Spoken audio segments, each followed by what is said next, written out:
We come to Canto 9 of the Purgatory. It's one of the richest and most full, packed with symbolism, intimation, transformation. One of those cantos that you can read time and time again and feel it's admitting more and more to you each time. It's certainly a move on from what we've met in Purgatory so far, in the sense that we're now leaving behind the repetitiveness of the earlier cantos, or at least the souls that we met there. And I'm going to focus particularly on what I think is a central theme, which is Dante's transformation of the understanding of eros, of that passionate, often thought of as sexual, but also the love that wants to be with, to carry, and ultimately to expand with light and passion. I think that this canto signals one of the most radical aspects of Dante's project, which is to build eros clearly and squarely into the Christian understanding of what it is to be lifted up to heaven, to journey towards the divine, to take all that you thought you knew about yourself and discover that it can be wildly exceeded in the divine ascent. I think Dante realised this is crucial because remember that he is a fairly new inheritor at the early parts of the Renaissance of classical understanding, more Plato coming into the West, Aristotle coming into the West. And what he realised there was that those more ancient thinkers put eros centrally in any kind of expansion of spiritual sight. Most well known is in Plato, in the Symposium, where Socrates learns through the priestess Diotima that love takes him more and more and more deeply into life, so that he sees ultimately the good, the beautiful and the true itself by following the threads of eros. Now, Christianity has a long struggle with erotic love. It rather inclines to turn to agapeic love, fair amount of philaic love as well, brotherly love, and then the sort of dispassionate, disinterested love of God that, like the sun, just shines down on all. It's always been happy with that, but erotic love has troubled it. I really think from the get-go, I mentioned this before, but particularly in Paul, you have a very early contrast between the freedom that Paul thought and felt and knew that he'd found in the new, well, emerging Christian dispensation from him, the reform of Judaism for him. And he contrasts that newfound freedom with the freedom of Rome at the time. This was the sort of civic freedom, very much defined by who possessed what, and in particular who possessed whose bodies, or were you in possession of your own body. And so sexual liberty was a key concrete feature of that, who you could have sex with, by whose volition and so on. Paul clearly in a number of cases says, no, the newfound Christian freedom is about something else entirely. It's about freedom to know God as an individual from within the depths of yourself. I've argued is this pivotal shift of consciousness that Paul got onto. But it was contrasted from the earliest days by the kind of erotic freedom. What you might call a kind of existential freedom to know God was contrasted with an erotic freedom of the old Roman ways. And it left what is still a fundamental feature of the human psyche, of human life, of human aspiration, eros, kind of unresolved through much of the Christian tradition. Still like that today, of course, which is why eros continues to provoke some of the deepest internecine wars amongst Christians. But Dante here, I think, is trying to find a way towards resolving it by following his own experience. In a way, he's got no choice. He knows that the most profound experience of his life is his erotic desire for Beatrice. So if he's going to follow that most powerful dynamic in his life, trusting that somehow it can lead to God, he's got to work out and see how that can be so if this love within him, this eros within him, is going to reach its ultimate satisfaction. And I think Dante signals this very strongly in Canto 9, because it opens with just one erotic image stacked up upon another. And moreover, they're difficult erotic images. They're images of violence, of abduction, of rape, of desire. He is looking at the darkest side of this erotic impulse, knowing from his descent into the Inferno that it's by looking into the darkest aspects that you begin to recover and see its light aspects, how actually it is of the divine. We now would say it, put it like this, that which is least understood within our psyches, least seen, is that which is most troubling, most fearful. But it's only by trying to see and understand that the fear can become hope, that the trouble can become joy and delight. And I think this is what he does. Let me just run through some of the images that he alludes to in the first few tercets.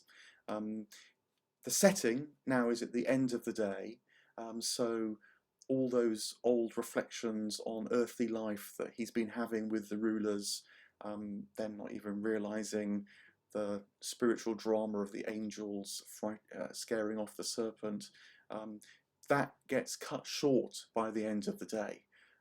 You might say that can go on ad infinitum if just left to itself, but darkness falls. A kind of cosmic intervention brings it to an end, and something very different and really quite dramatic can begin.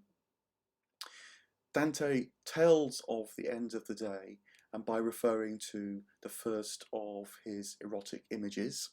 He sees the moon rising and refers to it as the concubine of Tithonus arising out of her lover's arms. Now, Tithonus was a mortal who was abducted by Aurora, the god of the dawn, who fell in love with him. And it went horribly wrong because Aurora asked the gods to make Tithonus a deity too, so that he could live forever with her. But she forgot to ask that Tithonus could stay young forever as well. And so he got older and older and older, and their love developed this horrible kind of dark dynamic. Now, Dante here, it's thought by the commentators, refers to the moon rise also as a deity, the kind of counterpart to Aurora, the dawn or sunrise, and so calls the moonrise Tithonus's concubine. And it's an interesting thing to do, because not only is it extending the old understanding of day and night as a kind of erotic rise and fall, but using this word concubine, it's a kind of illicit love. It's suggesting already that eros love pushes beyond the normal bounds. It sort of breaks laws in its quests, in its desires. A first kind of signal. He says that the moon rises up against the constellation of Scorpio, and refers to Scorpio's cold body and sting. So we've got a kind of mix here of the warmth of Tithonus's arms, but also the sting of love and the coldness that it can also instill within us.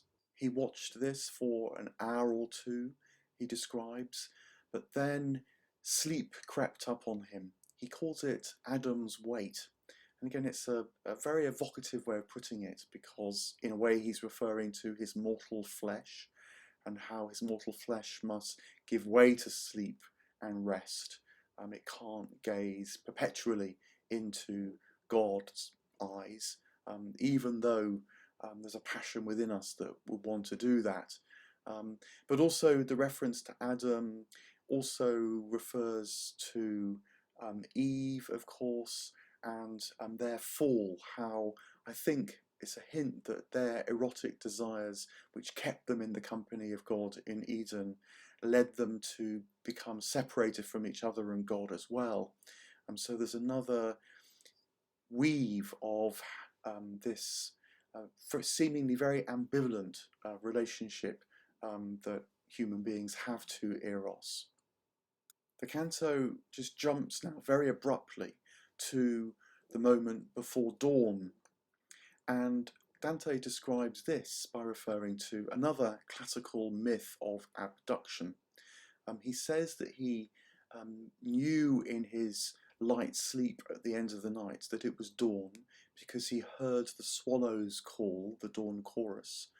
But referring to a swallow, he says, also recalled in his mind in this dreamy state the figure of Philomela. Now she was another woman abducted, and this time by a king of Greece called Tereus, and he was married to Philomela's sister, Procne.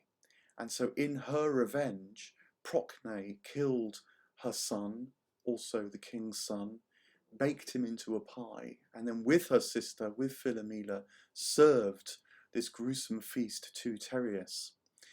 Tereus discovers what had happened and reaches for his axe to kill the two sisters, but the gods, in a moment of blessing, turn them into birds, and in particular turn Philomela into the swallow that Dante hears now. So, there's this extraordinary mix again of the beauty of the dawn chorus, but right behind it is the shadowy, dark tale of abduction, cannibalism even, and murderous desire getting interwoven with erotic desire. It's deeply complicated, this maze that Dante is leading us into. In this near dawn hypnopompic state where we dream because our minds are a little bit more open to just more than our conscious sight, but still can't see clearly, Dante says that he has a proper dream now, and he dreams that he sees an eagle overhead, but it's a frightening image. I don't know if you've ever seen a shot in a movie where the eagle calls from afar, a sort of screech, and the human figure looks up, wondering what it portends. I think that is the feeling that Dante is instilling in us. And he says that in the dream he sees the eagle as if ready to swoop. So it is an image of fear. And it reminds him of the story of Jove, of Jupiter, becoming an eagle in order to swoop down to earth to steal Ganymede. Ganymede being a beautiful youth that Jupiter wanted to have at his side as his cupbearer. So you've got yet another image of divine erotic love swooping down to claim for itself in an act of violent abduction, and so try and satisfy its own desires, his own desires, Jupiter's in this case. Now, it's even more striking because Dante is using not just an image of erotic abduction, but moreover same-sex attraction to describe his experience here. I think he's saying this is part of his reform of homosexual love, that there's no difference between homosexual and heterosexual actually, in terms of, as it were, the object of the love. The question is what that desire leads to.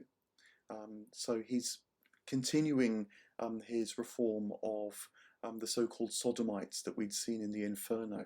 That really is nothing to do with love objects in itself. It's much more to do with what the individual desires and how they can be carried through and beyond their immediate desire for another human being. Dante's still in his dream, and in his dream he has this rather sort of arrogant thought, because he likens himself to Ganymede in the dream by saying maybe the eagle only swoops down to this place, where he is.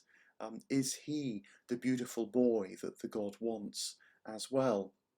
And it's really interesting this because in a way it's the darker side of his psyche speaking up, the more grandiose or omnipotent side of himself, which we've seen him struggling with in hell. We're going to see him struggling with more further up Mount Purgatory.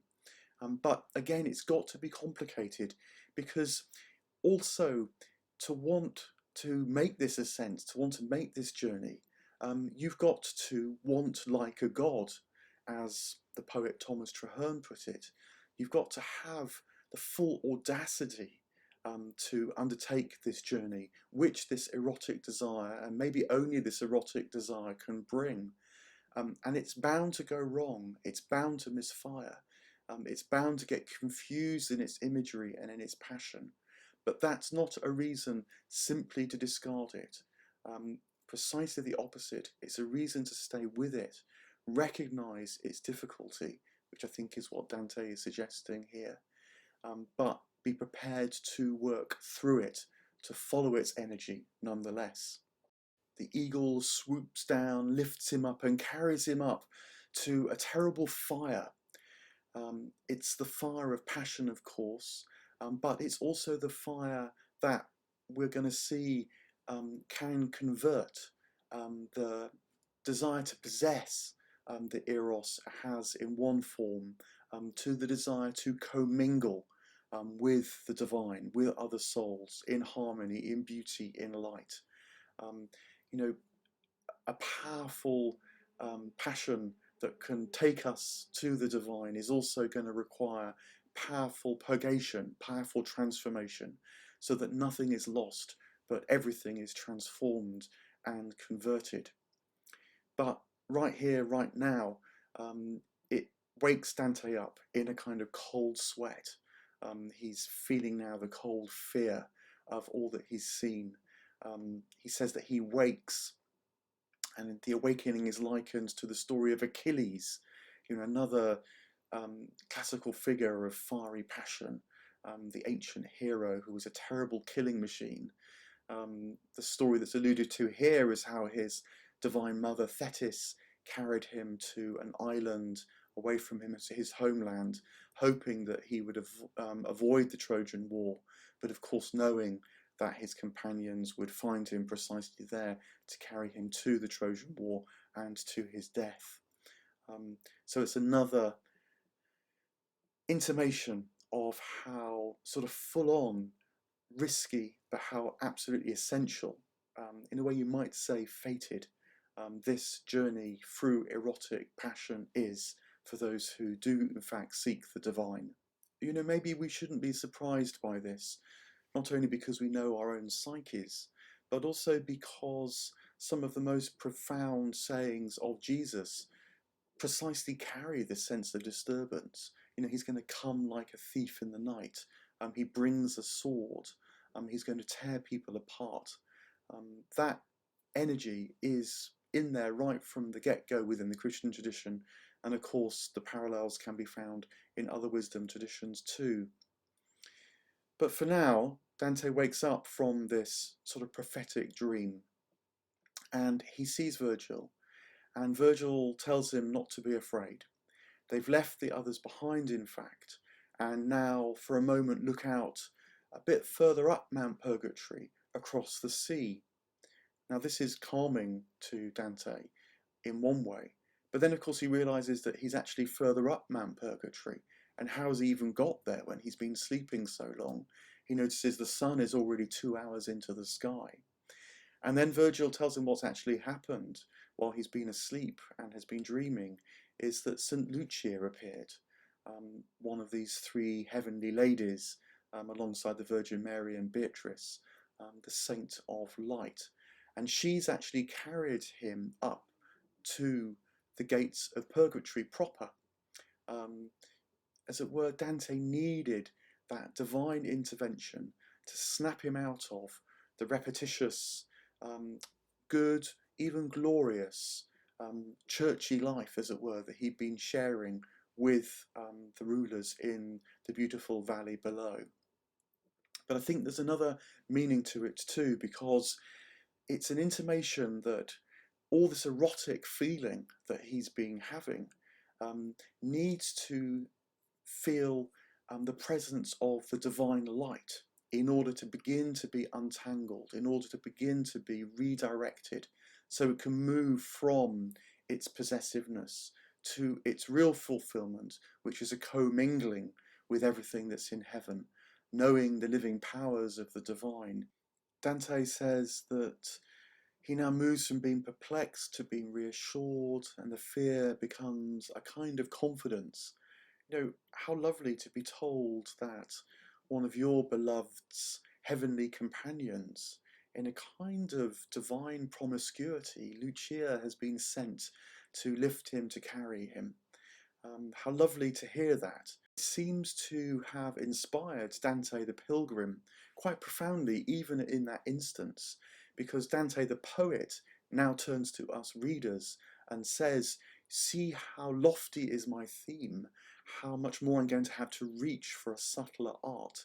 He's sort of ready for it and beginning to see more, which he does immediately back on Mount Purgatory, because he says that what had looked like a gap in a wall, he now begins to see is a gate, and it's the gateway to Mount Purgatory proper. And he also sees that the gate has a gatekeeper. It's an angel, and the angel's face is so dazzling that he can't look into the face. And the angel also carries a sword that reflects a light that's so bright that he must turn his eyes from it as well. So he's able to look and see what he couldn't see before, that the gap was actually a gate, that it had a gatekeeper who's an angel. But also he's realizing that his sight has still potentially got a long way to go, because he can't even see into the face of an angel, let alone into the face of God. He notices that the gateway has 3 steps. He doesn't immediately see what colours those steps are, but just to sort of cut to the chase, he does very shortly. And those steps are said to be white like marble, black like pumice, and then red like porphyry. And it's symbolic, of course, and there's a lot of discussion about the symbolism of these 3 steps. Often commentators refer to the traditional Christian understanding that repentance takes 3 steps, maybe of confession, of contrition, and then satisfaction for the sins committed. Now, Dante doesn't say that directly, and I think that, again, he's using familiar understandings, but inviting us to see more in them, to see beyond them, much like he's asking us to see more and beyond the traditional understandings of eros. He does tell us that the white marble step was so polished that you could see yourself in it. And so there's something there about seeing yourself as you are that's an important first step. He says that the black pumice step is cracked and disfigured. And I think that is saying that that very sight of yourself also can throw you into a paradoxical darkness, because you realize you don't understand yourself, or maybe you see yourself too clearly and realize all the confusions, particularly around your erotic desire. But by understanding that darkness, it can lead you to the 3rd step, which is this red porphyry step, full of passion, full of blood pumping, spurting, he says. Now, that in part does, of course, remind us of the sacrifice of Christ in the Christian dispensation, but I think, again, it's saying a lot more than that here now, because, you know, it's a very erotic image as well. It's one of passion that is propelling him forward, which he needs too. I mean, just in parenthesis, part of the reason why I don't think this is maybe even at all really referring to the sacrifice of Christ on the cross is because when we get into paradise, we're going to see that Dante radically transforms the understanding of the cross. So I think that we're free now to see this red step as another reflection of this erotic unfolding that's going on throughout the canto. And that makes sense more immediately too, because of course, Dante's woken from a dream and he's trying to understand his dream. So understanding how it's intimating a journey into Eros, it's given him some images that he can think about, you might say, which is often what dreams do. The white stage of seeing himself, the black stage of realizing how complicated and confusing it is, but the red stage of seeing how important this passion is. It's the steps he's seeing because they're helping him to understand something of what's going on for him right there, right now. Um, that immediacy of the presence, I think, is always more transformative than just reaching for some fairly familiar, not untrue, but rather hackneyed symbolism that gives you these rather clunky interpretations of things and sort of takes you away from the life, from the vitality that Dante the Pilgrim is definitely feeling in the moment. And I think Dante the poet wants us to stay with in order that it can affect our transformation, our reflection, stir up our passion too. The angel gatekeeper is said to be sitting on the threshold itself, which is made of adamantine rock, of a diamond clarity, because of course the angel is associated with seeing all things and the sight of heaven. And he speaks now to them, to Virgil and Dante, and says four things. He says, "Speak from where you are. What do you want? Where is your guide? And be aware, because if you enter through this gateway, you might face grief and regret." This is not a simple gateway. It's not a straightforward threshold to pass through. Virgil answers for them both in this moment and says that Lucia has guided them to this point, so satisfying, as it were, the first remark of the angel, that they're speaking from where they are, but then also the third, that they do in fact have a guide. Just in parenthesis, whilst this canto is nearly all about Dante, Virgil here is speaking Lucia's words with understanding. He knows that that's what the angel needs to hear from them now. And you might say even more deeply, the angel can see within Virgil that he's speaking from the heart with understanding too. So I think this is another intimation that Virgil is undergoing the purgative process in his own way, according to his own needs too. Virgil then turns to Dante and says, "Ask the angel to turn the keys." Now, Dante actually responds to this not by directly asking the angel to turn the keys, but I think in a way, a much more interesting way, because what he does is he falls to his knees in an act of asking for divine mercy, and beats his breast 3 times. In a way, Dante knows that what's required of him is to become more self-possessed, to take responsibility, to claim ownership for this journey, that the next stage of the journey that he's about to undertake. He wants to understand, I think, now his erotic desire. He's sensed that it is the key. And so that's what he shows to the angel now. Dante is not just performing the liturgical mea culpas, which is often what the commentators remark to here. He is doing them, but he's doing them with a new kind of intention that's not just passively asking for God's forgiveness, but is more actively claiming his own dignity in this journey. It's soul expanding, this action, I think. And of course, I think that he realizes that this is what God wants. God doesn't want just sort of penitential robots going through the gestures, through the actions. God wants souls to love too. And that must mean that we need to come into all that we are, particularly through this erotic passion. The angel then does a really interesting thing. He takes his sword and he marks 7 P's on the forehead of Dante. Now again, there's a sort of traditional reference. P no doubt stands for peccatum, or for sin. and the 7 refers to the 7 stages of Mount Purgatory that they're about to experience. But again, don't tie it down too formulaically. I think that in a way what the angel is doing is marking on Dante's body. Remember, he's got his Adam body here with him. He doesn't, it seems, do this to other souls that enter through the threshold. We don't meet any others with P's on their foreheads. And also, the angel says something very important, I think, to Dante. He says, be sure that you cleanse these wounds before you leave here. This is inviting Dante to share in the cleansing of his wounds, to participate in the healing of his body, to again take possession of himself.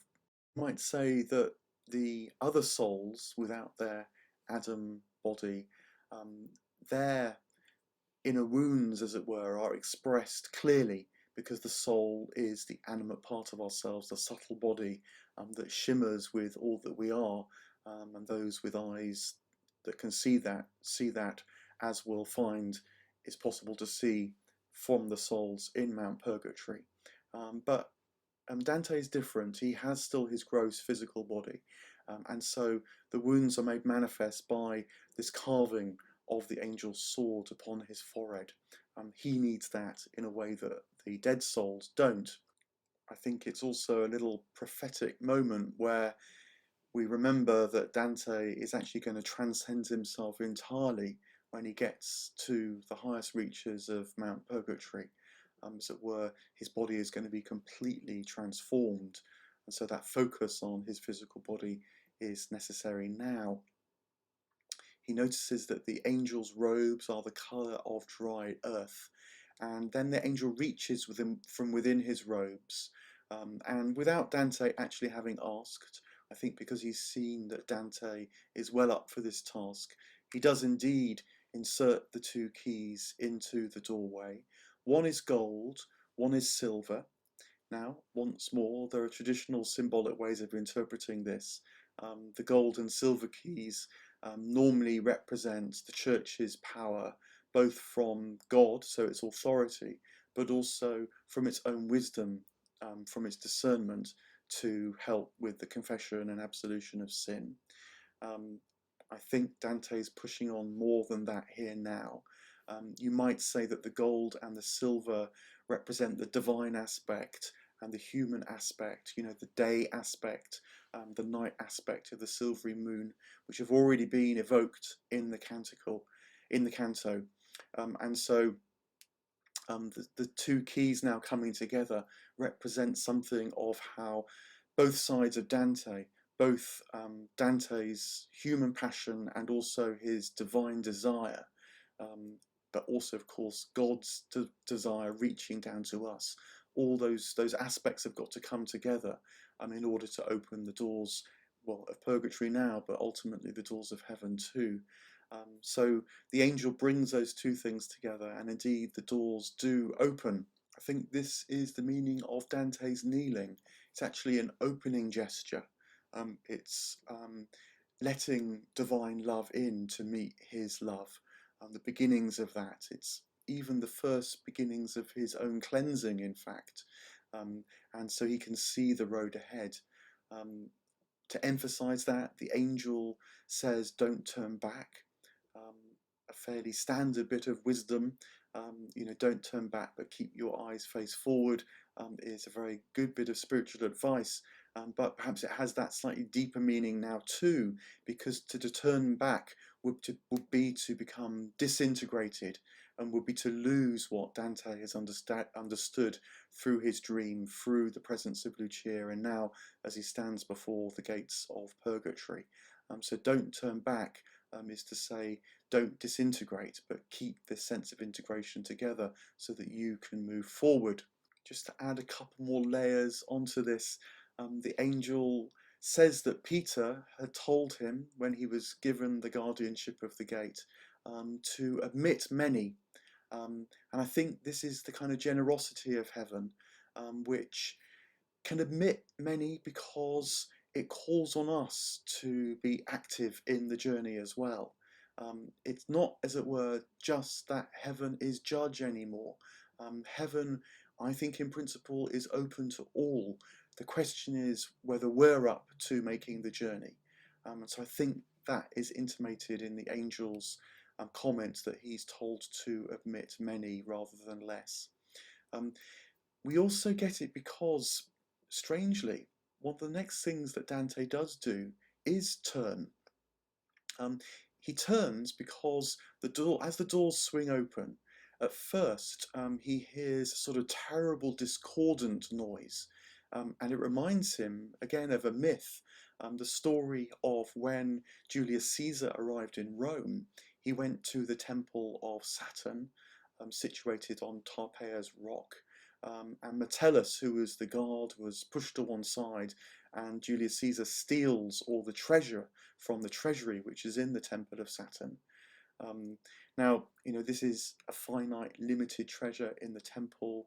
Julius Caesar steals it, but he steals it out of his passion, his eros, his desire to maybe do good things for Rome, as much as all the terrible things that brought as well. Remember, Julius Caesar is actually quite a positive figure for Dante. It's Cassius and Brutus who are the bad figures in the depths of hell. So even at the end of this canto, you've got that kind of mix of erotic desire and passion heard even as the doors open before Dante. He's passed through, and the sound turns to music. It turns to a Te Deum, which is a great hymn of praise that rehearses the full panoply of the spiritual ecology of heaven, the angels and the powers and the saints, all, as it were, singing in a divine harmony towards God. But this switch causes him to turn. As it were, he looks back. But of course now, the Te Deum, that music, is behind him as he passes through. And what is resourcing him still, but behind him, are the traditional understandings. Remember, he's left the rulers in the valley a long way behind now, singing their liturgical hymns. They're not at all bad. They're good, they're beautiful in their own way, but they're not enough. And Dante now is stepping forward to discover a whole new erotic spirituality that's knitted together with all that he has discovered before.